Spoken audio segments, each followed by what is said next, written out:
Why? Asuthi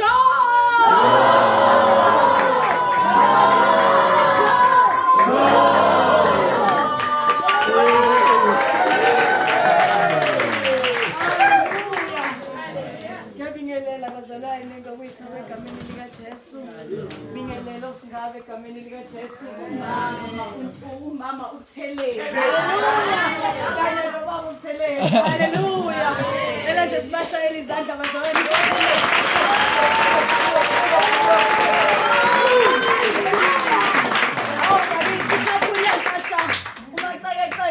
Hallelujah. Hallelujah. Ngiyalela bazalwane umndeni wakaNtuli, umndeni wakaButhelezi, obaba, abomama, ibandla lonke likaNkulunkulu. Hallelujah. Nonibingelelayo ke bazalwane. Sibekele nabaphelezeli bazalwane. Ngibani bashela izandla ubhuti wami.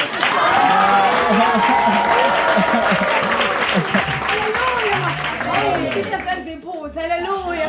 Siyambonga uNkulunkulu bazalwane lonibingelelayo bazalwane uNosiphi igama lakhe uthandeke elinye namanye amaningi owakasibiya. Haleluya. Umntwana kaNkulunkulu okholwayo sindisiwe othethelela izona egameni lika Jesu. Odlele konke owumfundi kaJesu bazalwane osafunda endleleni olangazelelayo nje ukuba umfundi kaJesu ilungelo ukuya kwenkosi ulangazelela ukuphilela uNkulunkulu kuthokoza uNkulunkulu necebo lakhe kulesi sizukulwane esiphambeneyo. Haleluya. Elithi iBhayibheli uDavide esekhonzile icebo likaNkulunkulu walala wakhonza icebo likaNkulunkulu ezizukulwaneni sakhe emva kwalokho wayiselala. Haleluya. So ke nathi simelwe hayi bazalwane ubuntokozo hayi ke simelwe bazalwane ukulikhonza icebo likaNkulunkulu. Haleluya. Simelwe ukulikhonza bazalwane icebo likaNkulunkulu ezizukulwaneni sethu. Iyayingibuse nje enhlizweni yami ukuthi kulesi sizukulwane bebefuneka nabazolikhonza icebo likaNkulunkulu baze balale mawukuthi kofika ukulala kuqala noma kofika ukubuya kwenkosi. So ke ngiyayinqomela nje bazalwane usuku nosuku uNkulunkulu ngiyafuna ukulikhonza icebo lakho. Athi umhlabeleli athi noma ungiholela ngasehlane libi. Kwesinye isikhathi icebo likholela ehlane. Haleluya. Kodwa mawuvumile nje ungena nawe ungena ehlane kodwa ungangeni wedwa. Oh haleluya. Sijabule ke bazalwane namhlanje egameni lika Jesu Kristu inkosi yethu. Amen. Sijabule nje sithokozile kakhulu iyodwa nje engizele lapha ngaphambili bazalwane egameni lika Jesu. Amen. Kodwa ngingakayenzi lento engizele kunezi nje bazalwane ngicela nje ukuthi mangibuka lenhlangano engilikhumbula esike salifunda ekhala abafundi bazalwane elikwisambulo uchapter number 21 uverse 9 to verse 11. Engicela sifunde ke bazalwane isambulo uchapter 21 uverse number 9 to verse 11. Ngicela ke basifundele egameni lika Jesu Kristu waseNazaretha. Isambulo 21 verse number 9 ncwadi yokugcina iBhayibheli bazalwane egameni lika Jesu verse 9 to 11. Kwase kufika enye izingelosi eziyisikhombisa ezazinezinga eziyisikhombisa ezigcwele izinhlupheko eziyisikhombisa zokugcina. Yakhuluma nami yathi waza lapha ngikukhombise umlobokazi umkawundi. Yamuka nami ngikumoya yaya entabeni enkulu nephakemeyo.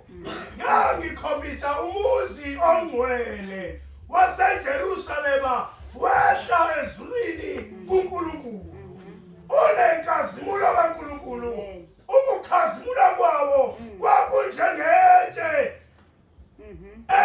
elinenani elikhulu sengathi yitshe lejaspi eliqwebezelayo. Haleluya.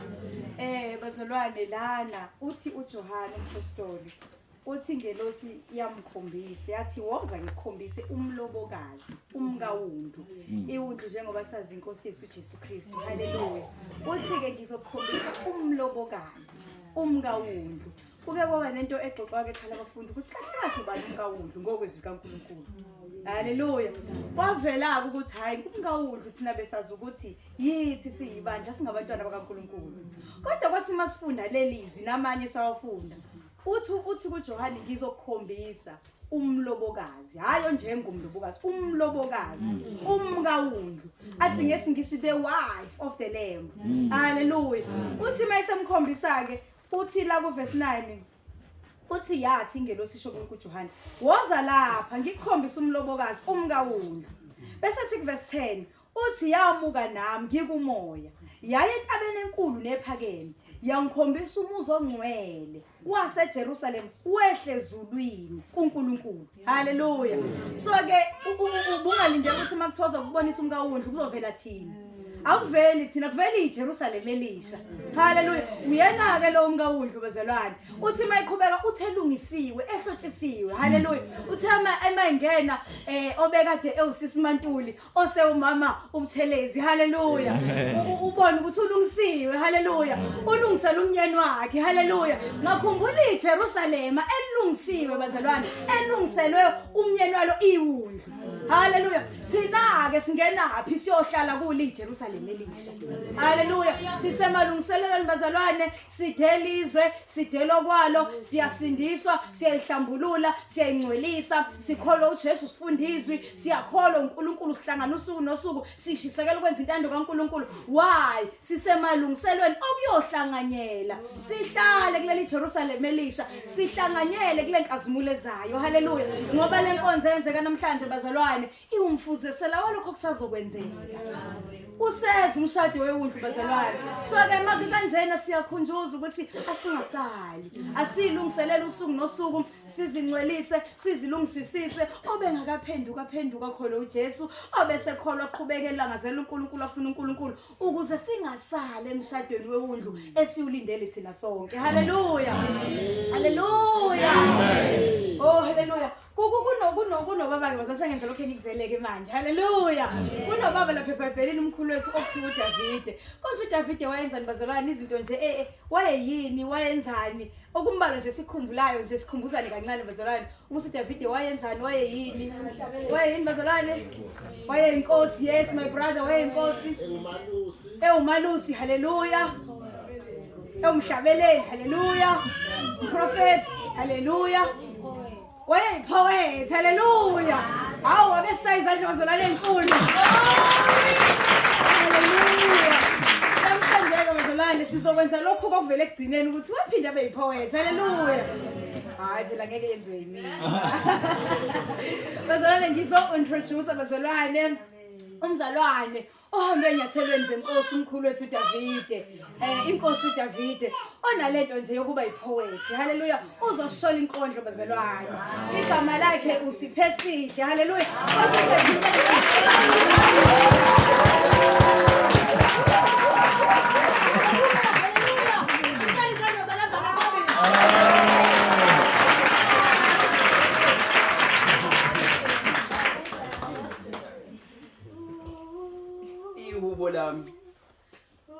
ihubo lami nami sengizolobela ihubo likaDavide loba amahubo sanibonani mina ngiyimbodlomane ibhodla iqiniso ngisho ngophimbo lwayo incwadi iphephandaba usiba labalo bohambisa indaba kwenhliziyo zabo siphukile igama lami kuSiphesihle ame good gift ngiphume ezulwini sanibonani amen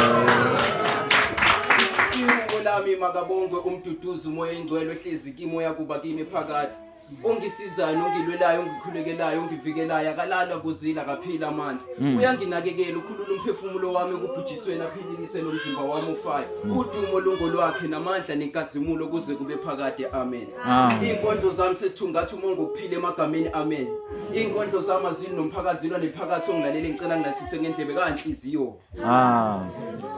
ngikholwa kangcono uma ngakaze ngabona kanti ngibona kakhulu uma ngakaze ngatshela kanti ngitshela kangcono uma ngakaze ngabona uthando kanti ngithanda kakhulu uma ungakaze ungithanda uthando likaNkulunkulu lifana nomkininizo osiginqila kininiza phezulu yami enhliziyo angisafuni olunye uthando ngaphandle kothando likaNkulunkulu sibabonile izolo emhlabeni bathi freedom is coming bacaca ukuthi satanic is coming ngoba namhlanje zona le mfundo ziyasigcilaza sesithwala amajazi amnyama namhlanje ubhlungu ngisho nokusho ngokuba lamaphepha esiloku siwafundela namhlanje siwasiphathisa ngestress nedepression angisafuni nokuyiphatha mina ke ngisiba labalubi hleze enhliziyo uzovuma ukudela konke ngoba namhlanje ngiphila kamnandi ngibamba igeja kumnandi yona impilo uNkulunkulu wasidalela yona kuyacaca uAdam noEva mabasensimini kwakumnandi kakhulu kunale mfundo esisigcina ziwana ngayo namhlanje sebawuthathile umhlaba bawuyenze wabo lezi inkondlo zikamnikazi haleluya